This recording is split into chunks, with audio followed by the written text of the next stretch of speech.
Welcome everybody to the comic panel. I'm Cody. I'm Talon. I'm Jacob. And I'm Shawenta. And just a second ago, we listened to Martin Luther King Jr.'s I Have a Dream speech in celebration of Martin Luther King Jr.'s birthday.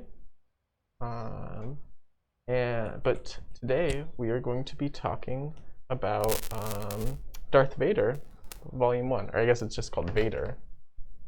Yeah. Yeah, so... Yeah, it's Vader. So it's actually, it's Marvel, Star Wars, Darth Vader. Oh, no, Volume 1. I actually didn't notice the Marvel. Yeah.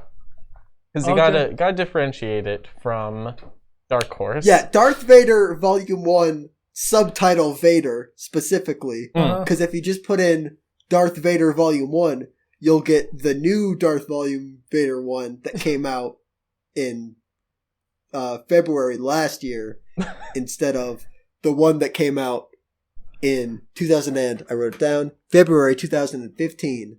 Wow, So, okay.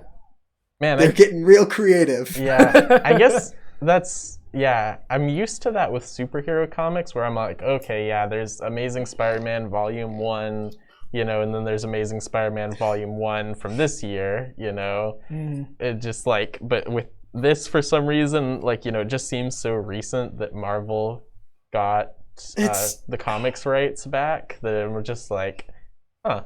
It's so dumb because there have been 2 ongoing series. The first one, which is the one we're talking about, and the second one, which is what we're not talking about, but they're titled the same. Do they? So I don't understand. So, I mean, they are sequels to each other, though, essentially, right? I believe they're related, but I'm not 100% because I haven't read the new one. Okay. So, but I know the Darth Vader comics from 2015 stopped at some point, and then this one, the newest one, restarted it, or is a sequel.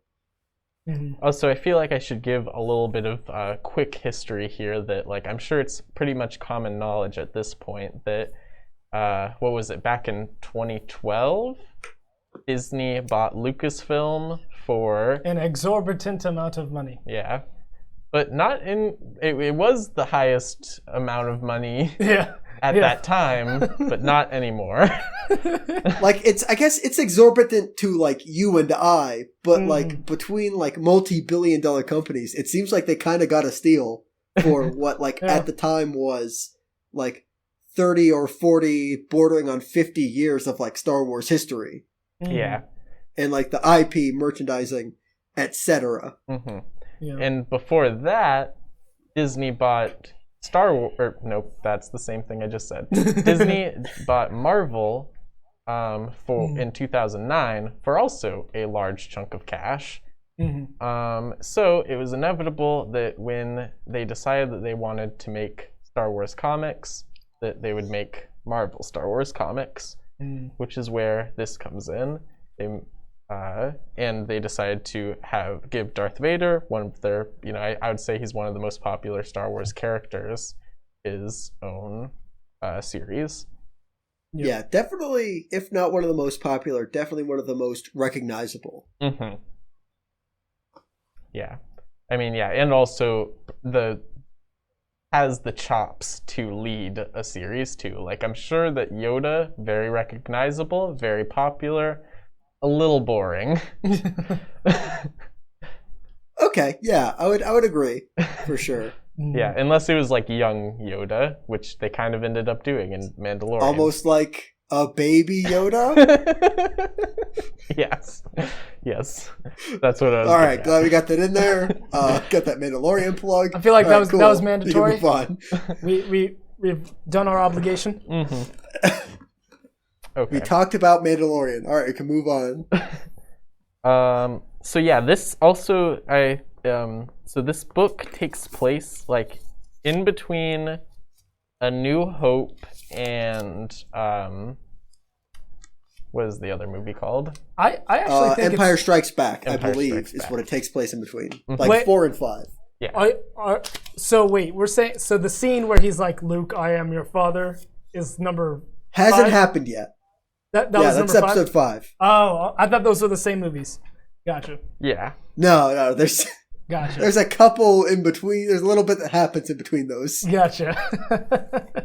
Okay.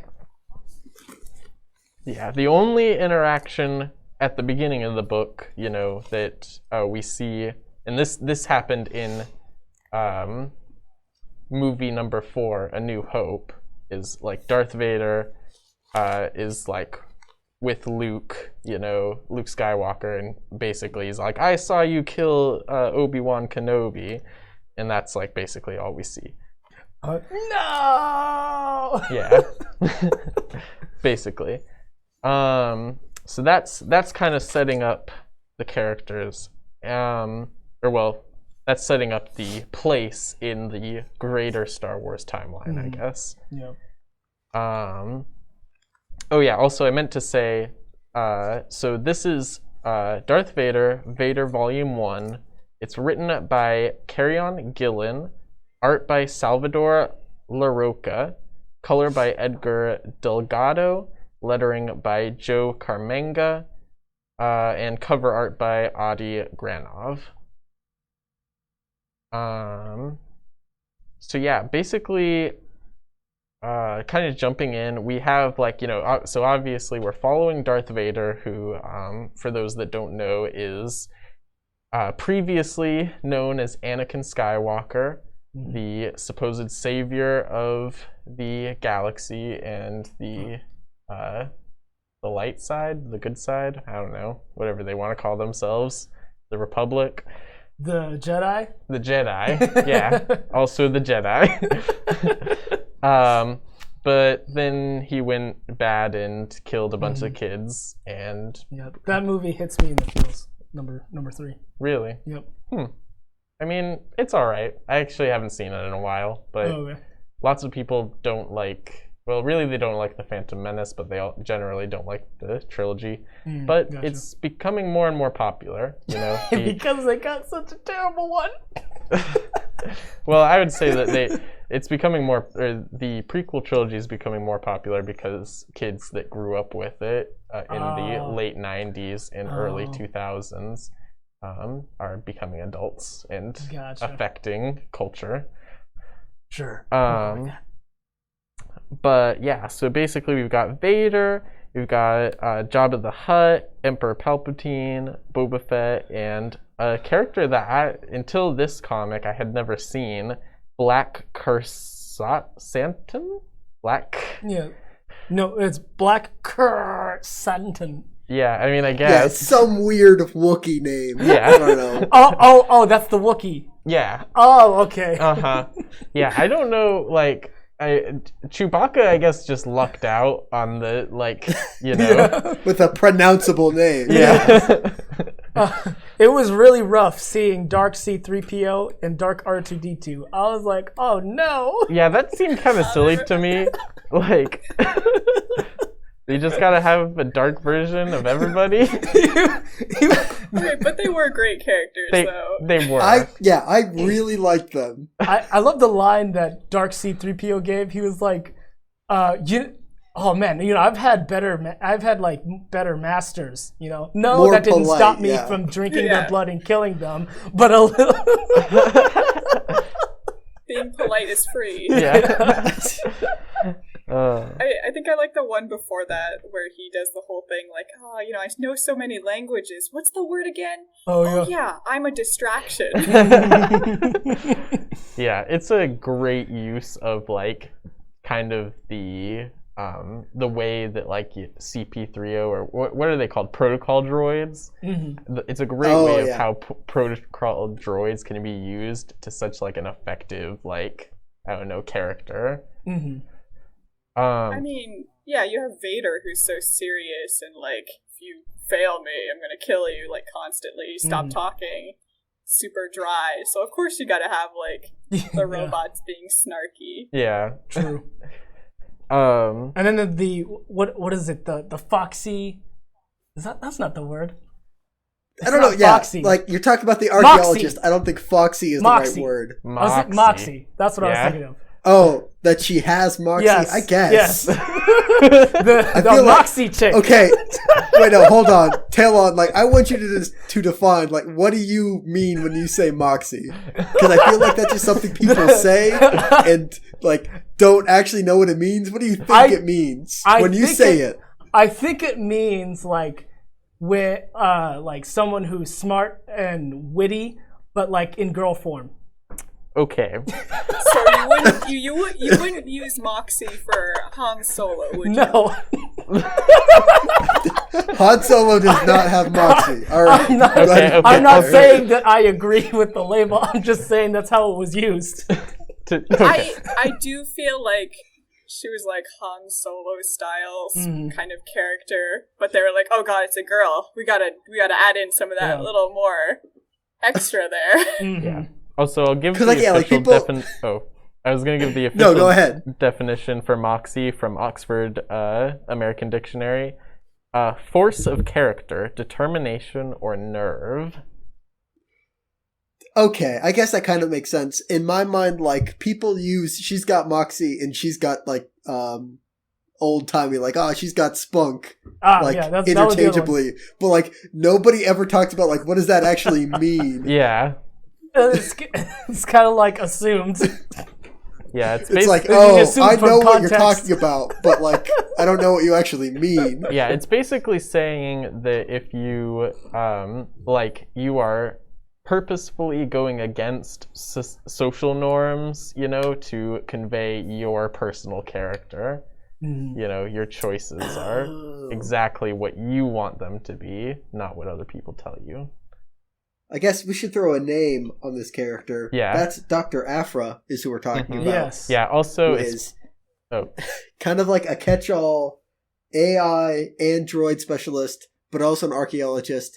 And they get like kind of a subtle, but not that subtle, like Indiana Jones reference. Yeah, I was about I was about to say, like, it was funny that Shawenta said that she's like Han Solo a little bit, because I was all like, Harrison Ford played Indiana Jones, and there's definitely that reference. I don't know. Do you want to say it, Jake? I don't know. I'm trying to find the exact line. I didn't even catch that. It's when she's talking to the. It looks like a droid, but it turns out it isn't actually. I looked into what that character was, but it was like the museum curator person, and basically she says it belongs in an armory, because he as in Indiana Jones says it belongs in a museum, but it's it's already in a museum, and she believes the opposite. Okay. I feel like the only super keen people would get that one. I don't know. I don't know. Like, I happened to rewatch all of the Indiana Jones movies because that was what was on over Christmas. That was like the TV channel we decided that's the Christmas marathon, is all of the good Indiana Jones movies. No Crystal Skull here. Oh, come on. Shia LaBeouf was awesome. No, shut up. Hold on. Again, Hold on. Wait a second. You shouldn't. We're gonna get off track a second. Kaylon, do you actually think Crystal Skull is a good movie? I think it is entertaining, yes. Shut up. Cody, cut his mic. I don't want to hear him anymore. Censorship. Jake, you had to have seen this coming. Like, I didn't know it went this deep. I want his mic cut. Okay. I feel like Crystal Skull might have been the only one I've ever watched. Oh yeah. Oh no. That was the first movie that I watched. Yeah. Yeah, I mean, actually, I think maybe Crystal Skull might have been the first movie I watched also, but I don't know. Oh, shut up! No, it wasn't. Hold on. I'm falling apart here. What do you mean? I mean, I'm not going to say I liked it, but... Hold on. Did you not all have grandfathers who lended you first the original trilogy for Star Wars and all of the old Indiana Jones movies? I mean, I Is had a that not a grandfather. universal I didn't have a experience? grandfather who did that. Yeah, no. My grandfather liked animated movies, so. All right. Well. Yeah. Okay. I'm okay. Back on track. I'm gonna disagree. It wasn't that deep of a cut. You definitely could have gotten it pretty easily because it's like the first 5 minutes of the third movie. All right, we're gonna move on. Mm-hmm. And a very quotable, oft-quoted line too. Oh. But yeah, moving on. I guess we were talking about Dr. Aphra. Kind of interesting name too. I don't know. Like I just like her name. I think, it's like, it's not like Dr. Aphra, anything else after it. It's like, that's just her name. And I'm like, okay, I think that's cool. Oh, man, I was honestly like, man, she's working with Vader. Like, that sucks. Yeah, that was surprising. I thought that, especially with those Indiana Jones vibes, I thought that she was going to be like, I don't know, on the Rebels side? I don't know. Yeah. I mean, it was interesting to have a character be like, "Oh my gosh, Vader, you want me to work for you?" I'm so flattered. Yeah. Oh man, what was that like? Lord, she said Lord Vader. Like, I can't remember exactly the term, but just the way she said it. Sir Vader, and he's like, "It's Lord Vader." Yeah. Like, oh, okay. But no, it's like, I don't really know what to call you, Mr. Sir Lord, Your Honor Vader. but like Yeah. Okay. Yeah. I'm not sure that the radio audience is going to be able to tell what you're doing. You're bowing, kind of. Yeah. I was bowing in submission. Yes. It could almost be considered a survival tactic, right? Like, Yeah. what's the best way of dealing with someone like this? Kissing up to them. Yeah, kind of like a fawn response, you might call it even. But also too, like, she was like, "Look, I know that I got you this far, and eventually you're not gonna have no need of me. Just like cut me off, real quick." And so she was like super okay with that. Yeah. Yeah. I mean, I appreciate the level of self-awareness for a prequel character. Because, like, in most prequels in media, like, you're supposed to be sad, like, when a character dies, even though you know they're going to. Because, alright, this character wasn't in the first movie, isn't in the next movie, so there has to be some reason that they don't appear. And most of the time, they do get killed.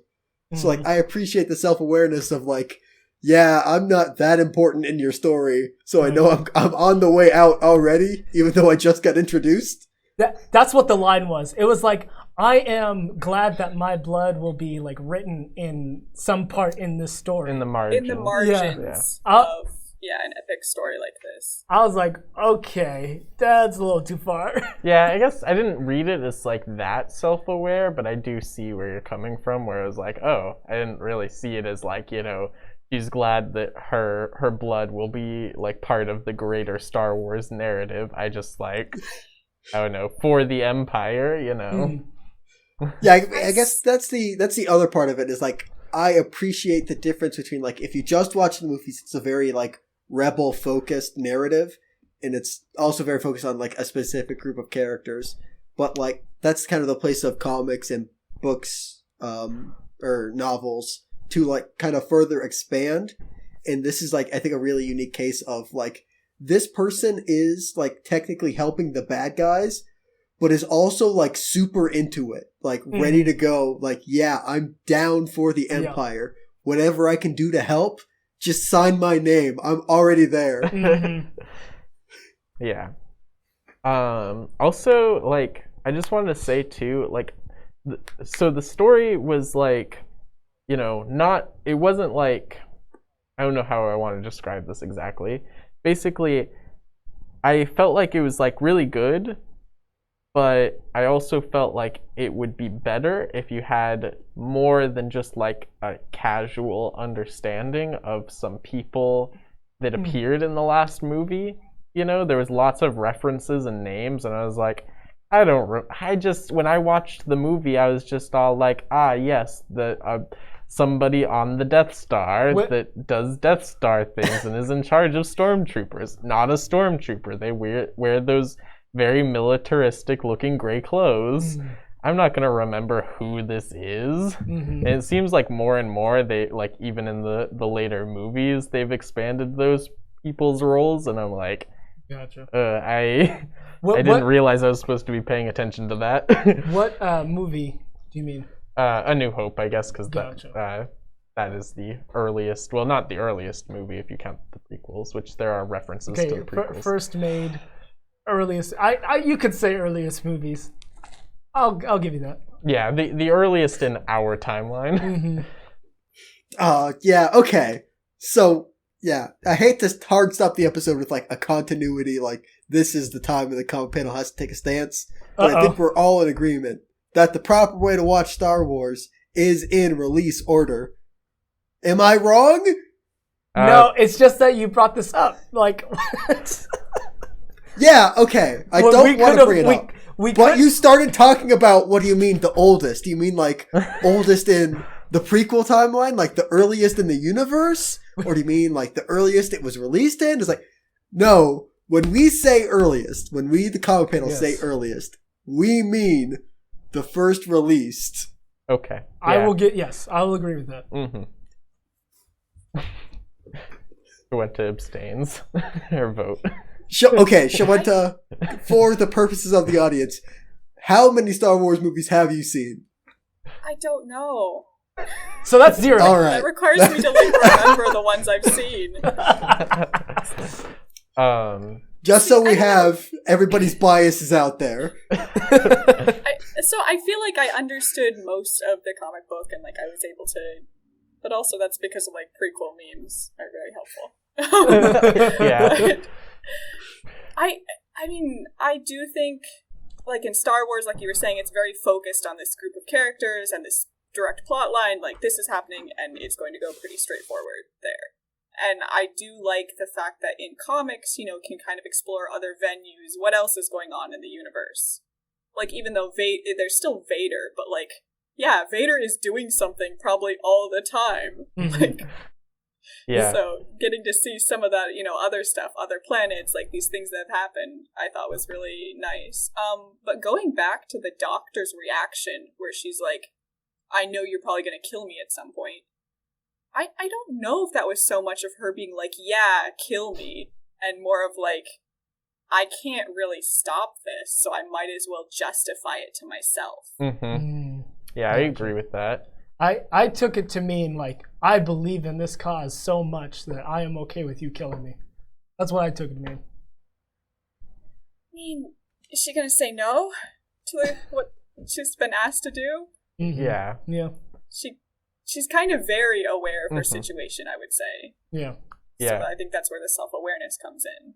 Yeah, I would say because like the line that she says is that like I knew that there was like a timer on my fate when I first saw you on the landing, you know, and it's like it's just a matter of the people that get involved with Darth Vader die. Yeah.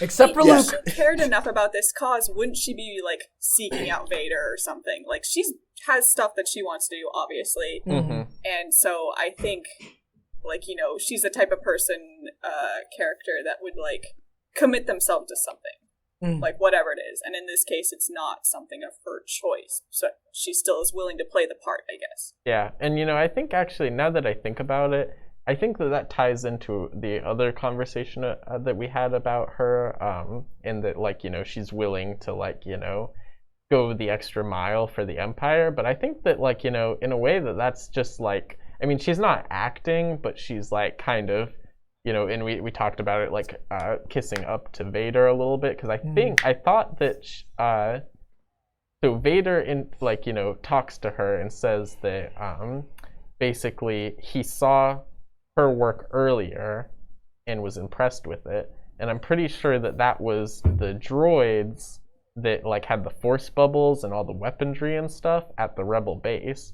So this kind of ties into in the Last Jedi movie, you know, they do the whole thing where it's like oh yeah, the weapons distributors and manufacturers make out the best in the Star Wars. Gotcha. So like, she really is playing both sides, I think. But like Okay. Darth Vader isn't unaware of that because that's how he found out about her work. That's just the way the game is played. Gotcha. I think we should also note that he did not kill her yet. Yeah. He spared her. Hasn't yet. Yes. But, I feel like it's all okay. So like I haven't read all the way through this, but like if I had to put money on who kills Aphra, like it'd have to be Darth Vader, right? Like there's no way it's gonna be somebody else. I don't know. She spun off onto her own comic series. She did? Oh, did she? Yeah. Wow. They have a Dr. Aphra series. I don't know if it's still running, but Then clearly she didn't die at the end of this. yeah.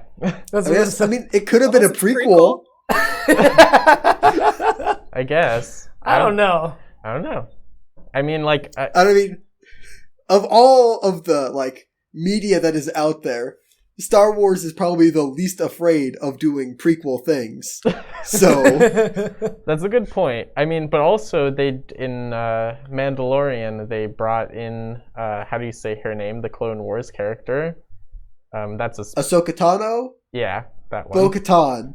It's a bunch of prequel characters, actually. But I mean, the point being that that was like a spin-off material, a spin-off character essentially that they brought into the main universe, I guess. So Oh, yeah, that's something we talked about last episode was, man, basically all the characters that showed up in Mandalorian Season 2 are all getting their own series. So isn't that fun? Isn't that cool?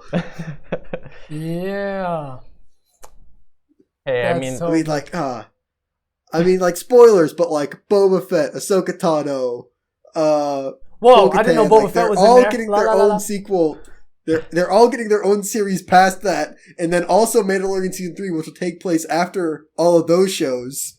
Oh. It's like, how Gotcha. is there any more time left to fill? I guess, I mean, they did kill like the expanded universe before Disney bought it, so I guess there's time, but also, Oh, like, yeah. yikes at the same time. yeah. Anyway, going back to it though, I can believe that Dr. Aphra's story isn't necessarily before this. I think that she spins off, maybe she escapes from Vader. It's a big galaxy. I don't know though. How do you escape from like the vice president of the universe though? He's busy. He's fighting the rebels, getting in trouble with his master. I think vice president is a little too generous. No, I What would do say you mean? That's not generous enough. I was gonna say that just like that could be the same as vice president of the student class body. Like the Emperor is number 1, obviously, Right. and then Darth Vader is his number 2. How else do you want me to refer to him? I mean, apprentice, I guess, but also I was thinking of Prince. Prince. Prince of Darkness. Yes. Father Darkness, Darth Vader.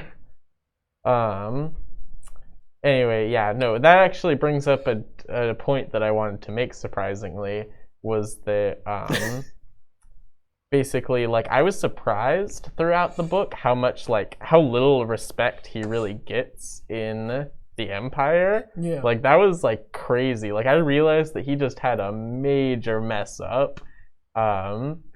But like still I was like, are you kidding me? Like this guy is going to be the Emperor once Palpatine dies. Like that's what apprentice means.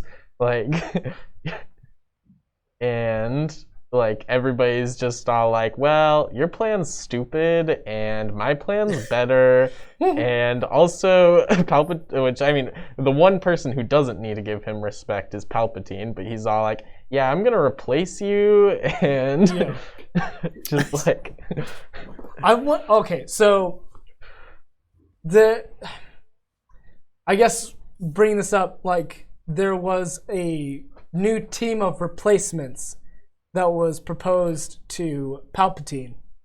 Now, replacements for Vader. Yeah, which replacements also, for Vader. I'm kind of like, sorry, I will let you finish, but also like, just like putting this in perspective, Palpatine destroys a government council.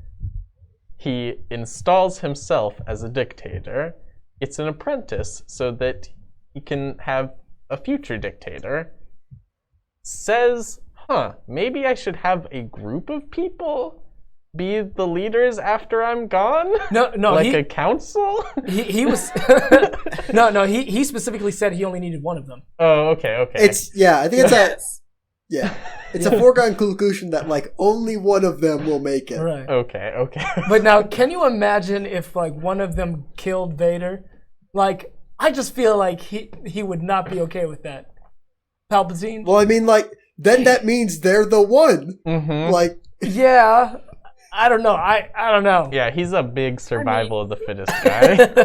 Yeah, you want the strongest. So, like he says, you guys shouldn't kill each other. But if you do, don't let me catch you. Also, like, how does that even work? You would obviously know that someone died. Well, you don't know who did it. You're like, I mean, okay, if the Star Destroyer they're on explodes, then maybe they got stabbed by a lightsaber before that. You can't prove that they got stabbed by a lightsaber before. Oh, come on. Palpatine can tell. He's the Force Master. I do like the idea that, like, everybody else is killed and there's one person remaining and they're like, I don't know who did it. Right. Gosh, also this talk about that part of the book reminded me of a prequel meme where it was like Count Dooku. It was like basically. Jake, did you send this one actually, or did I just see this one? Oh no, I must have seen it. I could have, but I probably didn't. Okay, it was basically like like the teacher and then Count Dooku like pasted in looking over a book. It was all like, well, you see how you had Anakin Skywalker and you convinced him to join the dark side to become the apprentice, but you were the apprentice, and by the rule that there can only be one apprentice, you see how you subtracted yourself? It was the first part was like if you have to add a Jedi or a Sith Lord. A Sith Lord, yeah. Subtracting something. You're right. Okay, so can we talk about the greater Star Wars universe for like a second? Sure. And about how the rule of two is like the dumbest thing that's ever been in a fictional universe? Okay, so that's a real thing? I didn't know that. Please explain. Yes, okay, so, alright, ancient dumb space religion. Alright, the Sith. There was this old Sith that had to come up with, all the Sith basically share their power through the dark side of the Force. And so, if you only have two of them, then you have the most amount of power possible between the two of you. But that also means that, like, you can't trust anybody, not even yourself, not even your master. 'Cause, like, okay, so let's go through, alright, episode 1. You've got Darth Sidious and Darth Maul, and those are the two. Darth Maul gets killed. Darth Sidious immediately has a replacement in Count Dooku. Alright, episode 2, they're the ones, alright? They're the Sith. Episode 3, then, alright, you've got, Anakin becoming Darth Vader to replace Count Dooku for Darth Sidious. It's like... Wait, what if he replaced Palpatine? But they never do, though. They never do. Yeah. That's the other problem. It's like, so the Star Wars movies cover like 50 years at most of like Star Wars history. And that whole time, like, it was always Palpatine at the top. Yeah. Yeah, that's okay. Also, it's been a while since I've watched the prequels, so like, where did Darth Sidious, like, because, yeah, he's different than Palpatine. No, Darth Sidious is Palpatine. Oh, okay.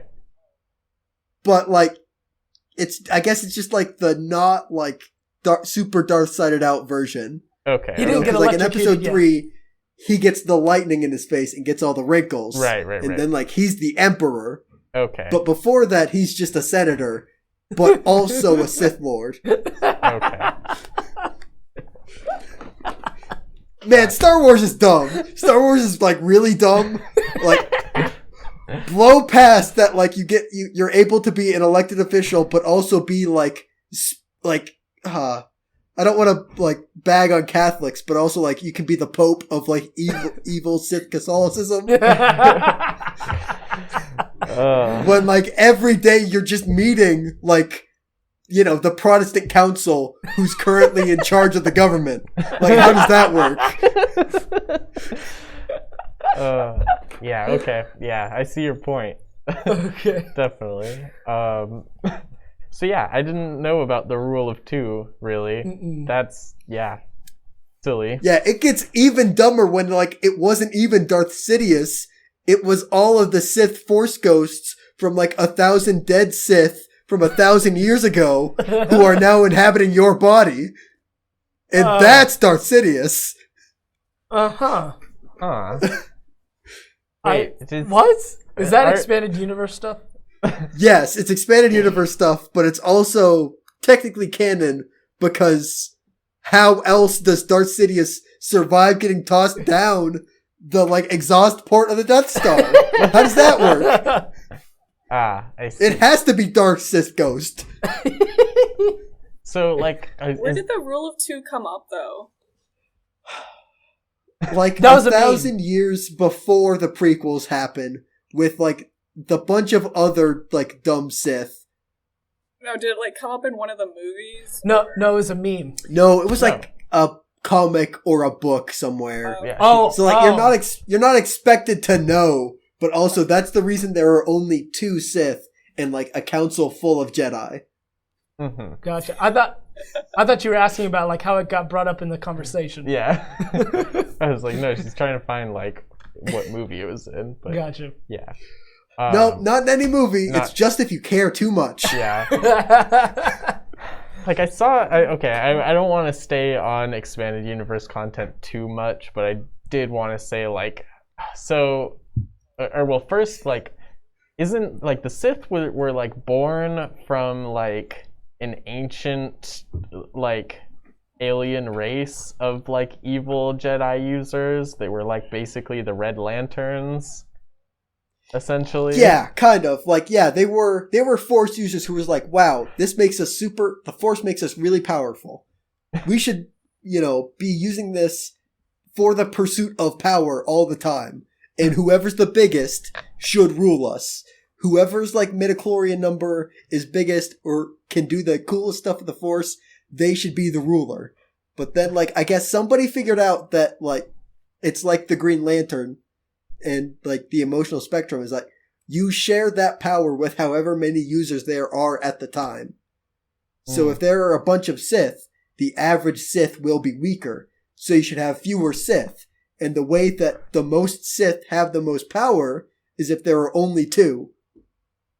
I'm almost afraid to ask, but why is the rule of 2 only applied to Sith? Because the Jedi aren't like super big or super hard for power all the time. Like they're for peace and justice and a bunch of like boring good guy stuff. So like, theoretically, it is true on their side. They just don't care. Yeah, because then they would be the Sith. It is technically true also because the Sith made it true with Order 66, and then there are only like 5 Jedi alive. So that's why like Rey is like so powerful. Yeah, because she's like the only one, especially after Luke dies. Like she's the only one who's tapping into that side of the Force. Yeah. Gotcha. Okay. Wow, this is making sense now. Yeah. Man, I'm sorry if you don't know anything about Star Wars and this is your first episode. We're not doing that great of a job, but also like, how have you not watched any Star Wars? It's like 40 years in the making. Like, I don't know. Learning about all this makes me actually want to go back and pay attention to the movies. Oh, hey. I'm like, oh, it's actually interesting. There's like rules. It looks like we're doing our job. Yeah. Yeah, also, isn't there doesn't Darth Vader have like a lava castle? Is that a real thing?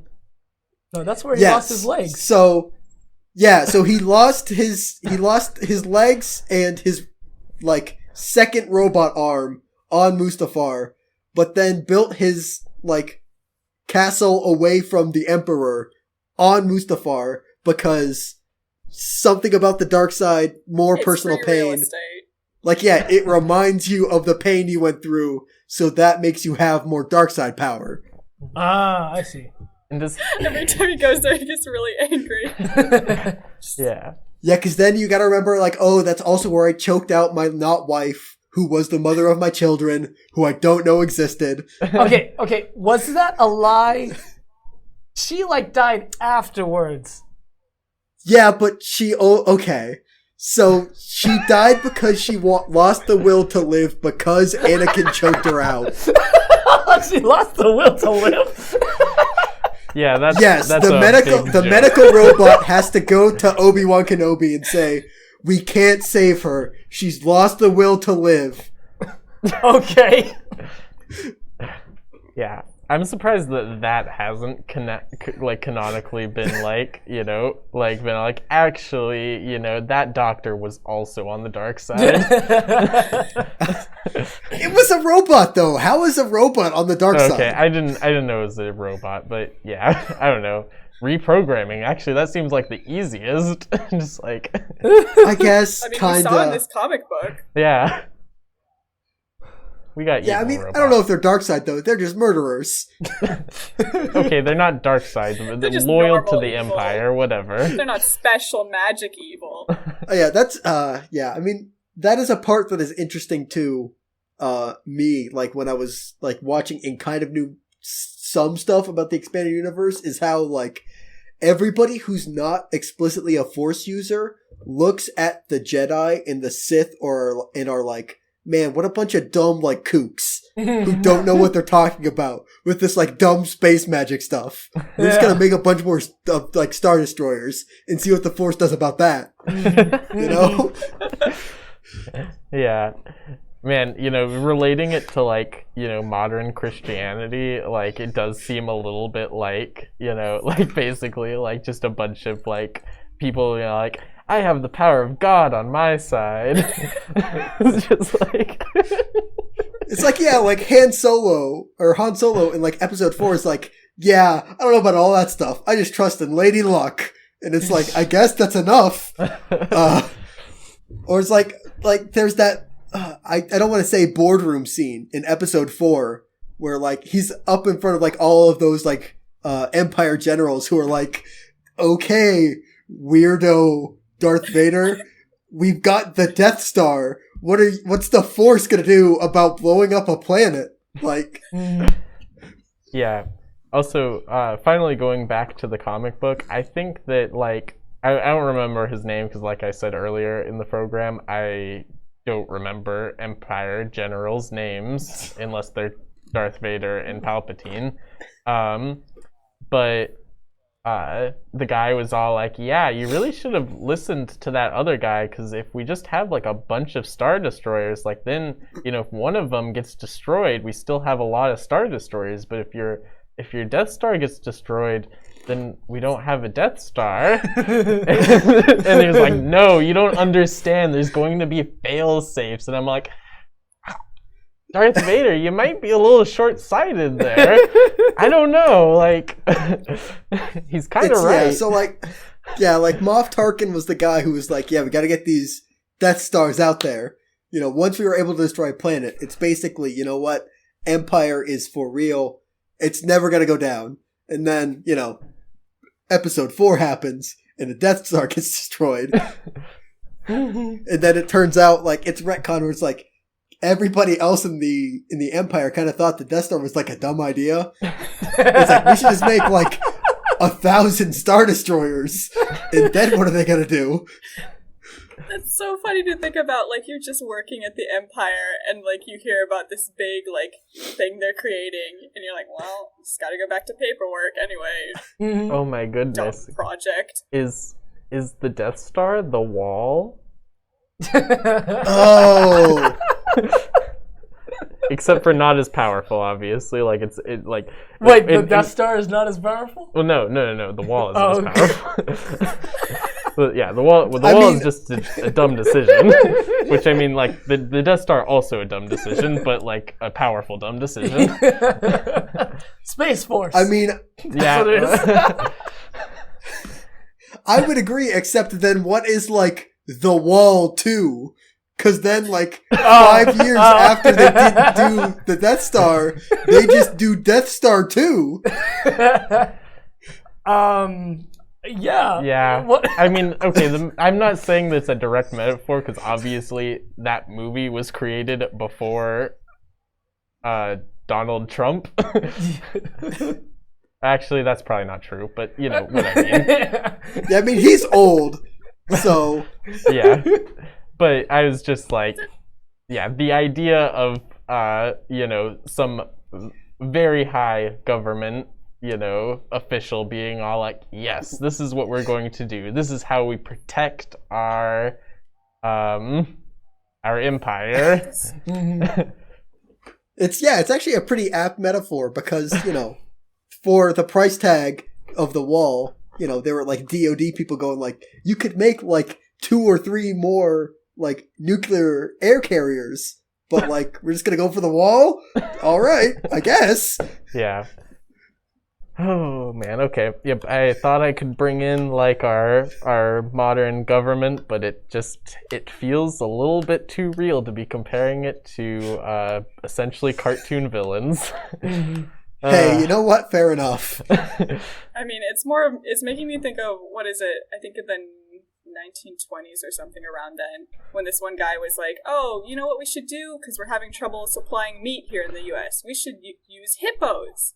And everybody's like, oh, that's kind of a dumb idea. Like, why are we going to bring hippos over here? He's like, they're so big, though. And everybody's like, oh, okay, maybe that's a good idea. Except they forgot that hippos are one of the most dangerous animals on Earth.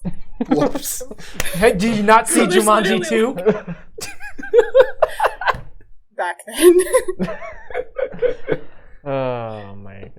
All right, I'm gonna recenter. I'm gonna stop thinking about Spider-Man. I'm gonna start thinking about Star Wars. And whatever dumb EU stuff that is still in my mind is gonna be there. It's like a screen. That incoherent babbling that you heard before, that was Jake. Hey, listen. What I was gonna say was I am a screen at the end of the river, collecting whatever trash comes in and keeping it from whatever else flows downriver. Because that's what the EU is. It's a bunch of trash. Anyway.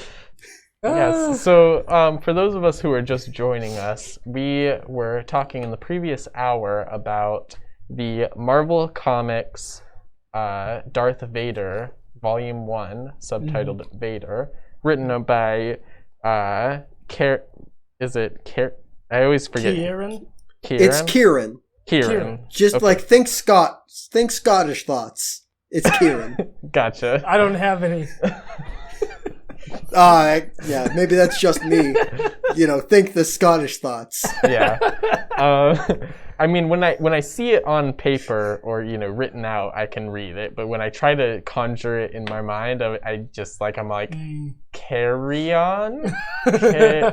Like I just can't get it right. Anyway, so Kieron Gillen, art by Salvador Lacara, and color by Edgar DeGaldo. I will not do the other 2 credits. Okay. But anyway, yeah, so that's kind of where Jake was coming from with the EU, which stands for Extended Universe. Yeah, I guess I should explain. It's not the European European Union. Union. I'm For real, when you first said it, I was just like, I'm not going to say anything. I don't know anything other than the European Union. Okay, I guess I understood what he was saying. Yeah. Yeah, EU was the collective term for the expanded universe, which was the books, comics, video games, etc. past the movies for the Star Wars universe. Mm-hmm. And since then, like, you know, the EU was killed by Disney after their acquisition. Not like immediately after. It was a couple years, like right before The Force Awakens comes out. They were like, oh yeah, all that stuff that you guys like used to like or hate, it's no longer anything. So forget about it. Man, also I gotta put this out here. I just like had the idea that probably one, I would never do because I will never sign up for more work, and two, it's a silly idea. But like, if I recut our episodes for this radio show podcast into an alternate universe political podcast. Oh, there's some meat in there. Yeah. Disney destroyed the EU. Yes. Oh man. After they failed to acquire what was it, Sky News? Something like that. They were like, all right, we're done. Yeah, there's some material in there. I could do it, but I won't. But, yeah, honestly, better idea than the Pirate Avengers. Yeah, actually, you know technically, more possible. How I want to start off this half with a question of how did Darth Vader fail on Mustafar? Like, why was Palpatine so mad? The end of episode 3, where where Anakin, although by then he's known as Darth Vader, he fights Obi-Wan on that lava planet. That lava planet is Mustafar. Mm-hmm. And then he gets like his legs chopped off and his robot arm chopped off. And then he gets cut on fire. And then the Emperor comes and finds him. Because I think the goal was to kill Obi-Wan. I don't remember what he was doing on Mustafar, but I think it was like to crush the... Well, I mean, okay. So like the thing is, like, it was like at the end of the clone/separatist wars, and like part of the job was kill all the separatists so that us, the Senate and all this, can have victory and become the Empire. And that technically did succeed. He killed all the separatists. And, the Alliance became the Empire. But then, like, I guess he didn't finish off killing all the Jedi. So that's kind of a failure. And he almost got murdered. So that's also kind of a fail. Yeah. And then he had to get, Frankenstein back to life to become, like, the Darth Vader that everybody knows. Mm-hmm. Mm-hmm. Yeah, I was going to say that I would say that the thing, if anything... what in the scene that you're referencing in the comic book that Darth Sidious was like trying to convey Palpatine. Palpatine. Darth, same guy. It's the same. It's interchangeable. Gotcha. Okay. It's Sith Pope. Anyway, what he was trying to convey was like the same as like we were saying earlier. The idea of like survival of the fittest, it's like I had to take you out of the lava soup and save you. If you were really meant to be the Emperor and the Sith Lord, that then that wouldn't have happened. You would have killed Obi-Wan Kenobi way back then instead of killing him, a month ago or something. Gotcha. Yeah. Yeah. So we kind of touched on it in the first half of the show, but the new blood. New blood. Do we want to? Oh yeah, the like Darth Vader not Sith replacements, which is interesting. Like I think this is the first time. I'm not 100%. Don't at me for deep Star Wars knowledge, but like the first time like Palpatine is looking for. Possible like new apprentices / like new, supreme leaders who are outside of the Sith and don't have any connection to the Force. Mm-hmm.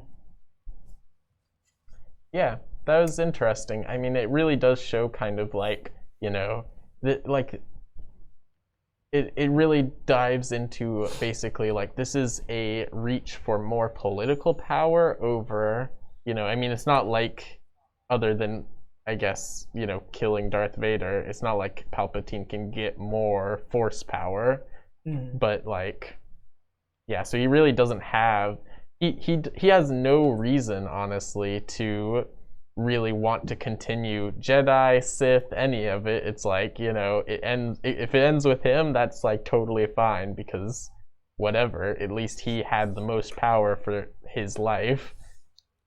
Yeah, I guess like you could maybe explain it as like Darth Vader and Palpatine have the biggest like force numbers that there have ever been in this universe, and probably ever will be. I don't know about the expanded universe, but it's like, so I think you could explain it as this is how far Palpatine's obsession with power goes, is he's willing to go outside of the Force just to get more power.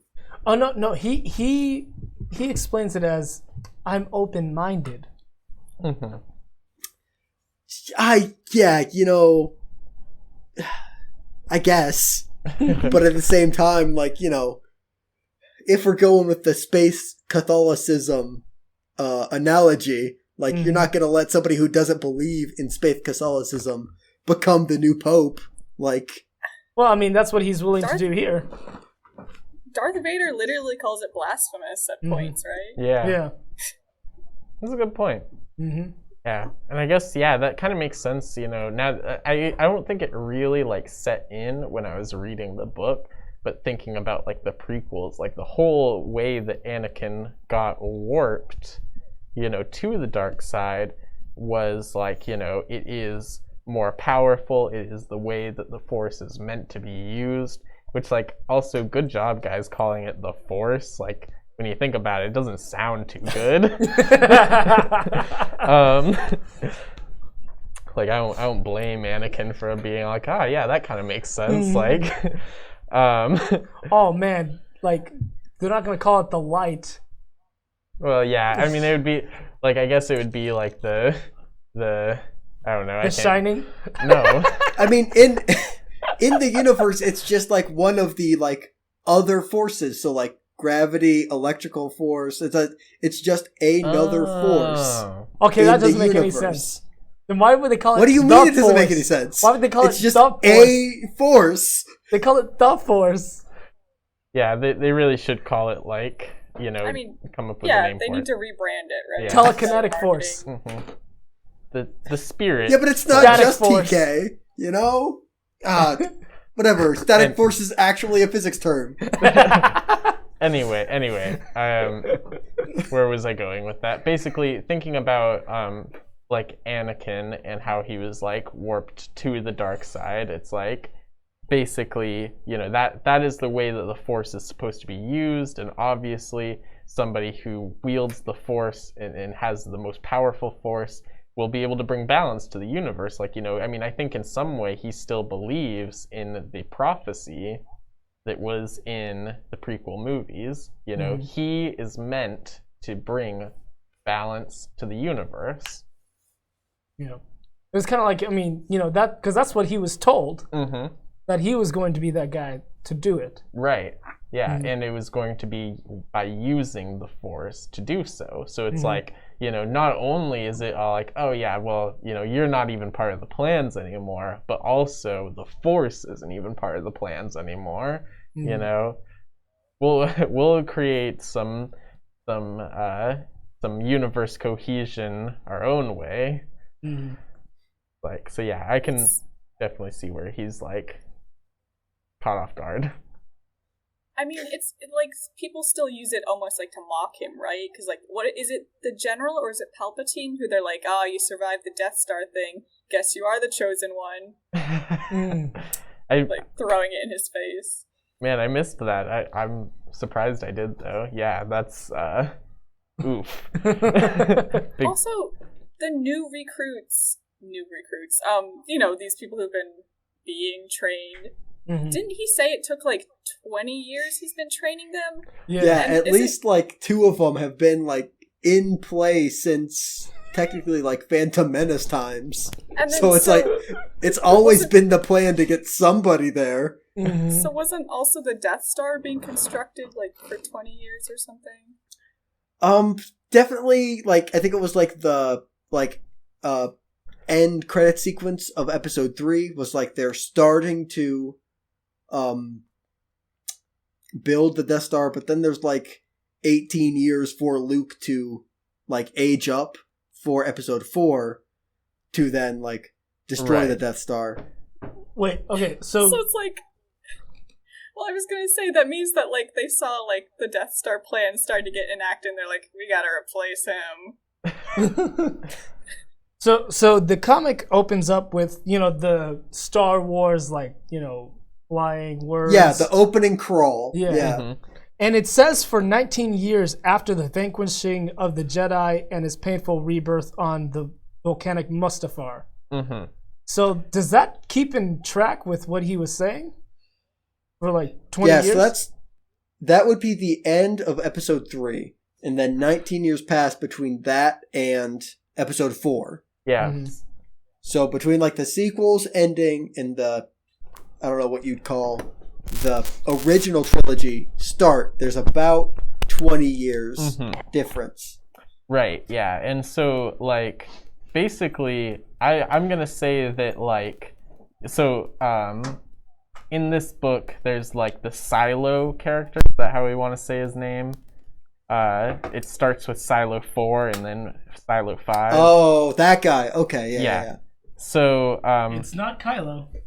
yeah, or, well, maybe. I don't know. See, I still read it as Kylo, though. Yeah, I guess it is. K. Cyclone. I don't know. I don't know if we want to get into, like, grammar or elementary school, but, like, C and K kind of have the same sound. Yeah, I mean, sure. I don't know. Silo, Kylo, whatever. I don't know. But then it's like popular Kylo space. Ren. Yeah, Is Kylo that common? What is it? Is it just a special way of like spelling that name? I don't know. We need a decision though. I don't know what to say now. Silo. Silo. Okay. Go with Silo. Okay. Yeah, it just feels weird now because I realized, like, it's like missile silo. Like, obviously that's a different spelling, but I don't want. Anyway, I'll call him Silo. So Silo 4/5. He was like, he's basically the ones who created these potential apprentices for Palpatine. Mm-hmm. Interesting that he wasn't interested in being an apprentice. Maybe Palpatine was like, no, I don't care about you. Don't know. Mm-hmm. But yeah, basically it seems like to me, based on all of this timeline talk, that basically Palpatine either was like doing this project at the same time he was grooming Anakin, or like Anakin was just like, oh yeah, I guess I could take power like right now if I work on Anakin. Okay, I'll do that. I just thought of this, but I think Silo is like Ultron from Age of Ultron. How so? Kind of.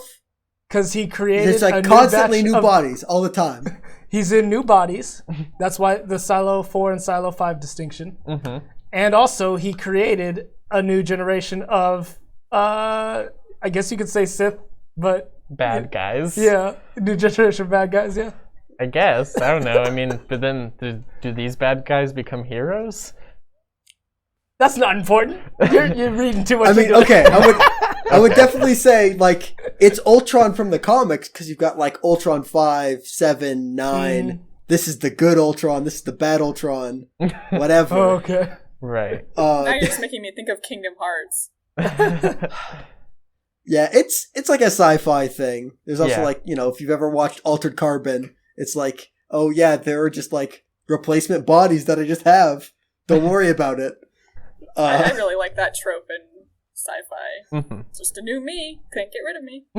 But yeah, so it's about, like, from at least the end of episode 3 to in between episodes 4 and 5 now, that the Emperor has been working on.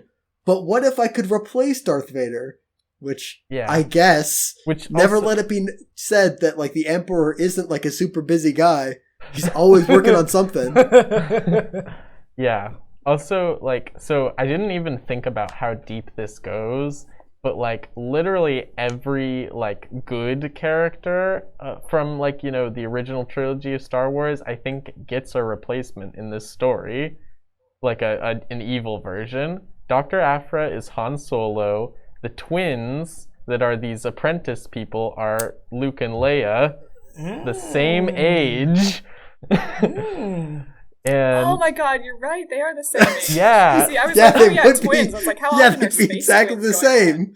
But you're like, they're the exact same age. And then there's Chewbacca, there's CP3O and R2D2. I don't know how Oh many man, you're more. super right. There's even like a bad version of the "It's a Trap" guy because he gets or like one of his species gets turned into like definitely not General Grievous, you guys. Oh my goodness. He was just inspired by General Grievous. Yeah. Right. Good design, but flawed. Yeah, I mean, like, they're all mean, yeah, really it's good like- characters, but, like, I can't believe they did that. I don't know, like there are definitely two of the replacements are a lot weaker than the other ones. Yeah. Well, like one of which is like, okay, you've got this. Hold on, I did research and I put down the name. The Trandoshan, which is the weird reptile, Mm-hmm. is like definitely way weaker as a replacement because, like, I think the big thing is like the AI where it's like, all right, we've got this weird beast creature, we're gonna have it, like, you know, put the Empire first, and then not like tell itself that it's feeling pain, but like that doesn't mean it's not accumulating damage and is being hurt. Like, Yeah. it not being able to feel pain is not the same as it not taking damage. Mm-hmm. That is, yeah, very good point. I think that's why they basically disposed of that one immediately. Yeah, that one gets murdered super hard, so like, How that long do you makes think sense. the General Grievous one is going to stick around anyway? I don't know, it's got so many lightsabers though, and it can spin them real good. Yeah. That sounds like a pitch to Palpatine.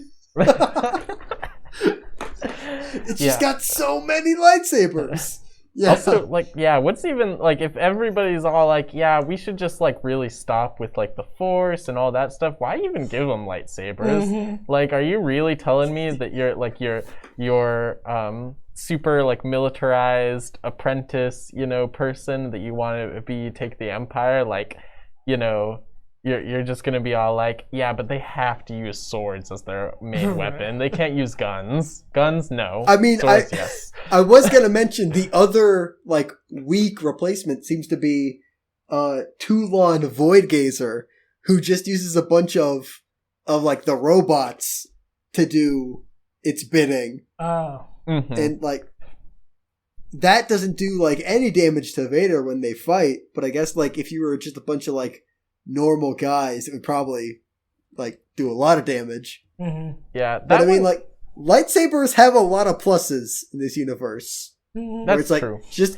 cut through whatever. Like, even if Uh-huh. you're not going to use it as a weapon, you should probably keep it around, like, as a tool. Like, if you ever encounter a locked door made of basically anything, that'll cut through it. Good point. Okay.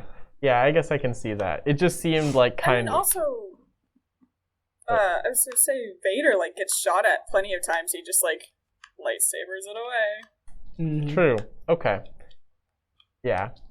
I'm surprised that with the push to modernity that it wouldn't just be assumed to get rid of the lightsabers, but it is a pretty good weapon. Yeah, I feel like I was gonna say something else after that, but I've forgotten.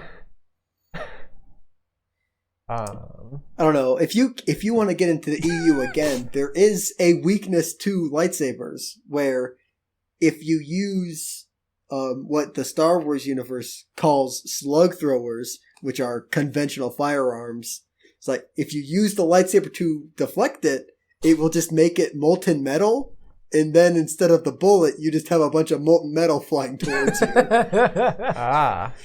And so that's how the Mandalorians fought the Jedi in the prior to the prequels expanded universe time. Okay. They just started using, like, guns again. Just real guns. Yup, just... It's like, yeah, your weird space religion's cool and all, but, you know, how is it fair against being shot at? Yeah. Gosh. Oh, that's right. I was gonna say that I remembered what I was gonna say. Basically, the person that uses the robots, you know, the little, like, it's funny because there is another scene where there's little robots and another scene where there's like hive minds that are also robots, but this is little robots that are kind of a hive mind and she can see through them. Yeah, I felt like that one was kind of like, I don't know, like having like the CEO of like Lockheed Martin being the president or something. You know, if she got to be the apprentice and eventually the emperor, like she just makes weapons. Like, I don't know. It's cool, I guess. Yeah, it's definitely a weak one. Like, she's got a kind of like body shield when like Darth Vader throws one of her drones at her, and like, but it doesn't seem like it's that much. Like, it doesn't seem like it's stronger than like the Emperor could be. You know, right? Like, I guess I can kind of see how, who was it? Morit and Aolin. Like, they've got like, you know, genetic enhancement. They've got like flamethrowers in their arms. Like a bunch of cool stuff that's like fake force and lightsabers. So like they could maybe defeat the Emperor. And even like Commander Carbon, like, you know, you just get enough lightsabers, maybe you can defeat him. You just need to reach whatever number of lightsabers is required. I don't know, none of them seem super promising to me to like stake like 20 years on. I guess other than the ones he did literally spend 20 years on. The twins, right?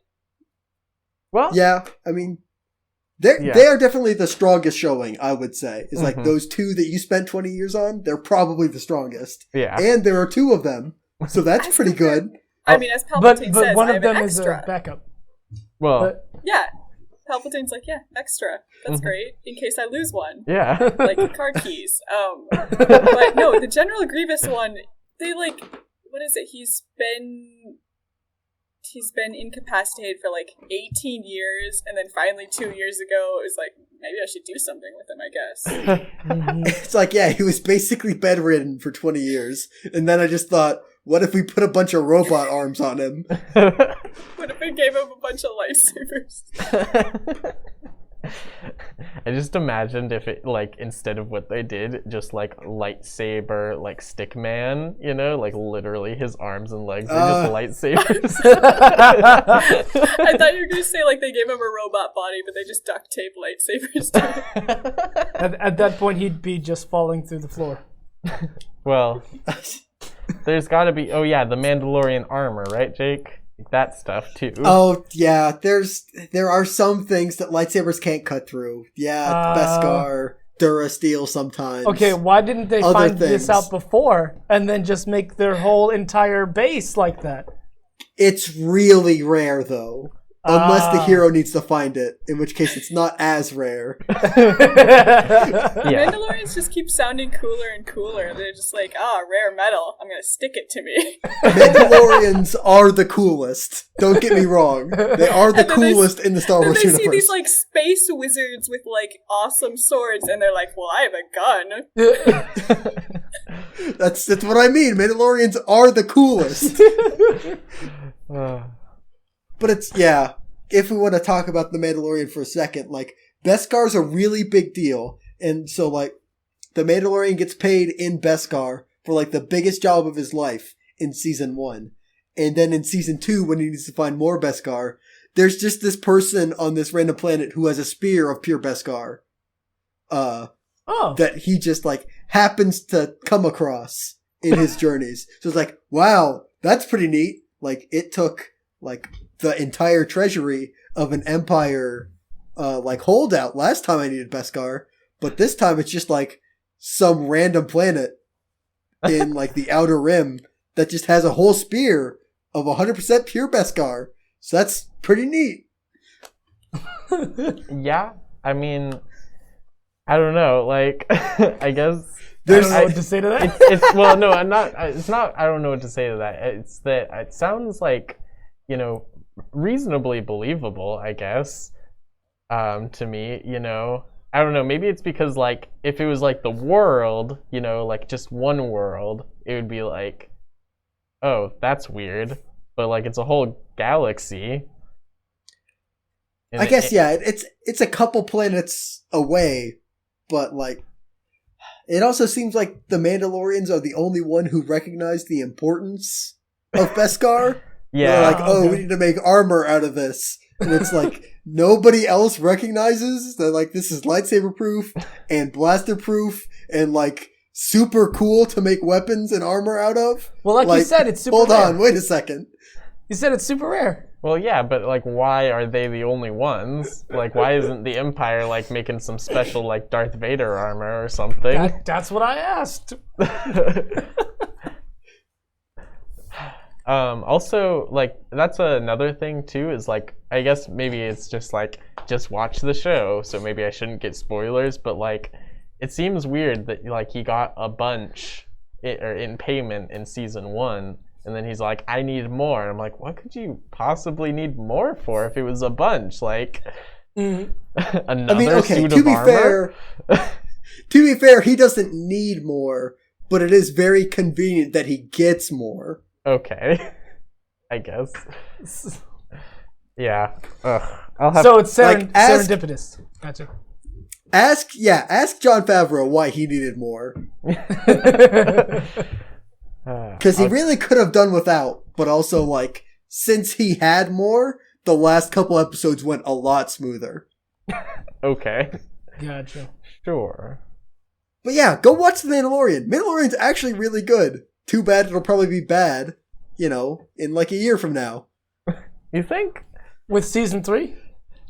Well, no. Season 3 is at least 2 years away. I'm talking about once we get Boba Fett, Bo-Katan, Ahsoka Tano, and Bad Batch, and new Rebels, and new Clone Wars, and all the other, like, 9 live-action Star Wars TV shows that they announced. Once we get all that, then it'll be bad. Like, retroactively. Gotcha. Interesting theory. I will come back to you when that happens and see. You know, was Jake right? I find it interesting that there would be people like Jake who would be like, things that are bad came out after this thing was really good, and now this really good thing is now bad. Like, I've never had that kind of attitude of like, hey, this is good, this other stuff is bad. Like, you know, it is no reflection on this. I don't think Jake's saying he's the person who's going to do that. I think he's saying the general consensus will somehow become warped. Yeah, it's part general consensus. And then, did you ever watch The Matrix and then also The Matrix Reloaded and Revolutions? Yes. Because The Matrix came out and was good. And then I think it was Revolutions came out next and was bad, and people were like, oh, I don't know, maybe they can turn around with the third one. And then the third one came out, and it was like worse somehow. To be fair, and the then third it's like, one came out in the same year, so it's like, how could it be better? the power of the editor. That's how. And then those two bad sequels retroactively make the first one bad. I disagree with that. Who said that? That's general The Matrix consensus. isn't as good when it was a standalone versus when it had two sequels. Okay. I guess like I forget the 2 sequels exist, so yeah. I'm at the point. Well, yeah, I basically same as Shawenta. I forget about the other 2 a lot, and also it's like the story or the Matrix saga. I don't know, trilogy. You know, it is worse off. You know, it's a I guess like a bad greater story but the first one's still really good, like really, really good. It's even one of my favorites, I think. It's pretty decent at being self-contained, in my opinion, or at least seeming self-contained at the time. Yeah. Well, I guess we'll just have to disagree to disagree based on, like, you Well, know. no, that just means you disagree. If you're supposed to... I mean, let's... Hold on. We're not going to disagree about the point of the saying agree to disagree. We're just going to move past that. Are you saying you don't like The Matrix, the first one, because you've seen the second and third ones? I don't like it as much because when I see it and I like it, and then I remember, like, how much, like, before, like, obviously it's odd to say because I am about as old as The Matrix as a franchise. So it's hard to say, like, but before I had, like, I watched The Matrix and then I'm like, wow, I'm so excited for the Matrix sequels. And then the Matrix sequels came out and were bad. I'm like, oh, now, like, all of the optimism I had coming from The Matrix is now, like, excitement poison in my body. Okay, I get that. I've never had that with the movie, but I get what you're saying. I've had that with comic book issues. Yeah, you know, where, like, great first issue, you get to the second issue, and you're like, this is horrible. It's leading to nothing. Yeah, I guess so. I actually still think that Matrix 4 is gonna maybe be, like, I don't know if it's gonna be like, wow, this is this, like, Matrix sequel I've been waiting for. But I think I at least believe it can be an okay action movie. Are you saying they're making The Matrix 4? Yes, they are. Oh, did you not know they're making a Matrix 4? I felt better without that information.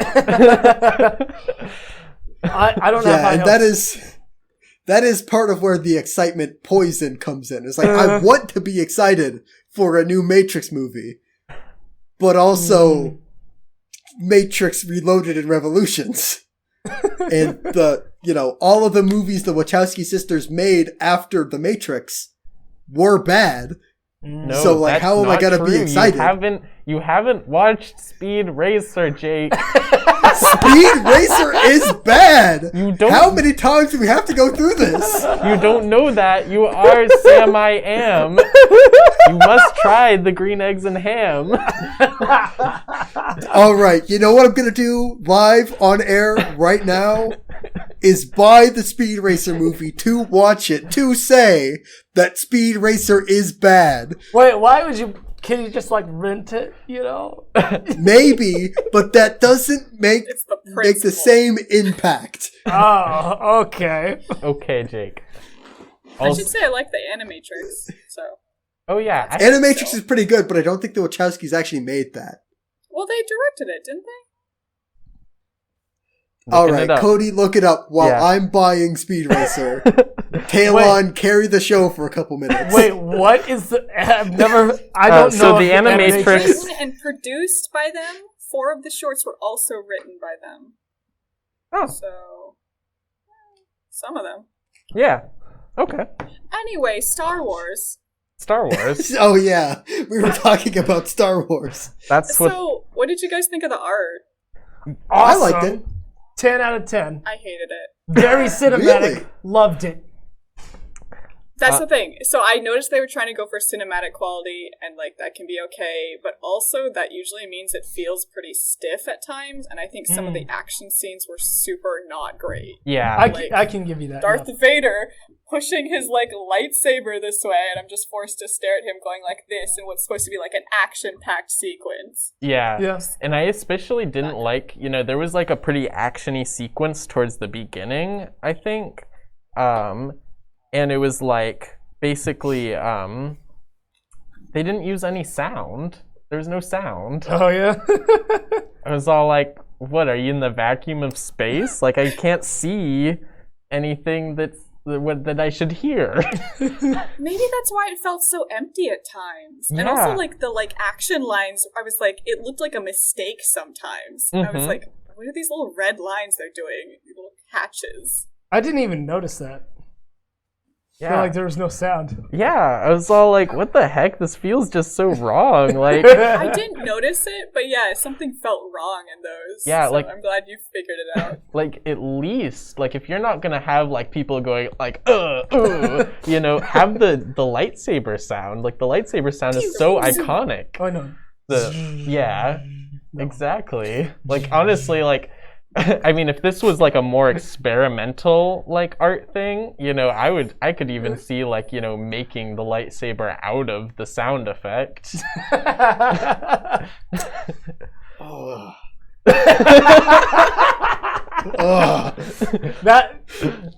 That sound right there. That's it. I didn't think of it until you said it, but I'm so glad they didn't do that, Cody. Oh my god. It's like, cause like, yeah, the opening scene is, at least to me, reminiscent of like the opening kind of episode 6, cause it has to do with like getting into Jabba's palace and all that. And obviously, like, it has more to do with how Luke enters Jabba's palace than, you know, R2-D2 and C-3PO, and then also Princess Leia pretending to be a bounty hunter. It's still like, that plan still doesn't make sense, but we're not going to get into it. Like, that's what it reminded me of, and I was okay with like, oh, it's like when Luke did it, except it's Darth Vader doing it. And I was okay with that, but I can kind of see where you guys are coming from. Yeah. Also, like the panel layout is generally uninspired, you know, pretty like just like rectangles, you know, and sometimes splash pages. Yeah. I mean, maybe it's just like the means of which I am reading the comic, but I'm kind of glad they didn't go with as many splash pages, because it does make it easier to read. And I don't know, it's like part of the Star Wars experience is like not like long shots necessarily, but like shots taken in the same like environment, and then like a wipe transition that brings you to a new place. Right. And so like I feel like it kind of captured that, where it's like a lot of the same environment or scene almost with the same characters involved, and then there's one major transition that brings you to a new place. I wonder how they would do that in a comic book. If they attempted to do like a wipe transition, how would they do that? That is something specific to film. You cannot translate that. Like try to do a star wipe in a comic book. Like, well, that's just way more complicated. Is turn the page. That's your wipe transition. Yeah. For the art style, like the line work, there's not that much line variation, and I say this a lot, but in this one they literally use like one line size, it seems like. And so I mean, it makes it look almost like sometimes they trace over reference photos, which really annoys me. Yeah, I just felt like the more important part is the shadows, though. I feel like the shadows could have been more stylish. Yeah, I get the feeling of that like tracing effect, especially on the humanoid faces. I was literally looking at one of the twins' faces. I was like, oh. Yeah, like Luke. You don't have to finish the line sometimes. You just don't Luke. have to. I don't know.